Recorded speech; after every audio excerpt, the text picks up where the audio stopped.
بخاری شریف کی حدیث میں ہے کہ نبی کریم صلی اللہ علیہ وسلم کے پاس ایک خاتون آئی تو نبی علیہ السلام نے فرمایا اب دوبارہ آ جانا۔ اس خاتون نے پوچھا کہ اگر میں آپ کے پاس دوبارہ آؤں اور آپ کو نہ پاؤں تو پھر؟ تو نبی صلی اللہ علیہ وسلم نے فرمایا کہ ابو بکر رضی اللہ تعالیٰ عنہ کے پاس چلی جانا۔ تو یہ حضرت ابو بکر رضی اللہ تعالیٰ عنہ کے پاس بھیجنا نبی علیہ السلام کا،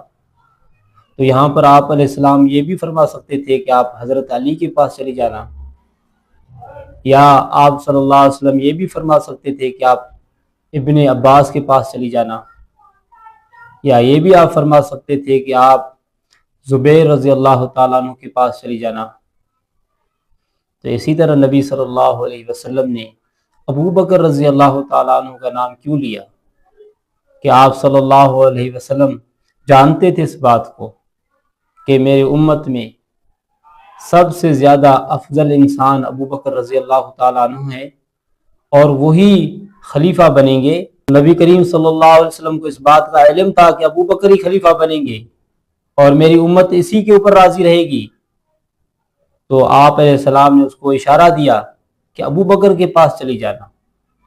اور خلیفے کے پاس چلی جانا، یعنی ابو بکر خلیفہ بنیں گے تو خلیفے کے پاس ہی لوگ جاتے ہیں۔ جب بھی کسی کا کوئی کام ہوتا ہے، جب بھی کسی کی کوئی پریشانی ہوتی ہے تو نبی علیہ السلام کے پاس لوگ آتے تھے، کیونکہ آپ صلی اللہ علیہ وسلم نبی تھے، اور نبی کریم صلی اللہ علیہ وسلم نے اس کے بعد یہ حکم دیا اس عورت کو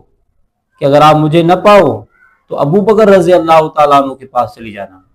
تو مسلمانوں کے لیے یہ دلیل کافی ہے کہ حضور صلی اللہ علیہ وسلم کو نبی علیہ السلام، حضور صلی اللہ علیہ وسلم اس خاتون کو ابو بکر رضی اللہ تعالیٰ عنہ کے پاس بھیج رہے ہیں۔ کیوں بھیج رہے ہیں؟ بھیجنے کا مقصد کیا ہے؟ اس میں کوئی ایسی خاص بات تو ہوگی جو نبی کریم صلی اللہ علیہ وسلم جانتے تھے اور اس بات کا نبی علیہ السلام کو علم تھا کہ میرے بعد اسی کے پاس چلی جانا۔ اس خاتون کا تو یہ اشارہ تھا کہ اگر میں آئی اور آپ کو نہ پاؤں تو پھر کس کے پاس جاؤں، یعنی اس کا مقصد یہ ہے کہ اگر میں آؤں اور آپ کی وفات ہو جائے، آپ اس دنیا سے چلے جائیں، تو پھر میں کس کے پاس جاؤں؟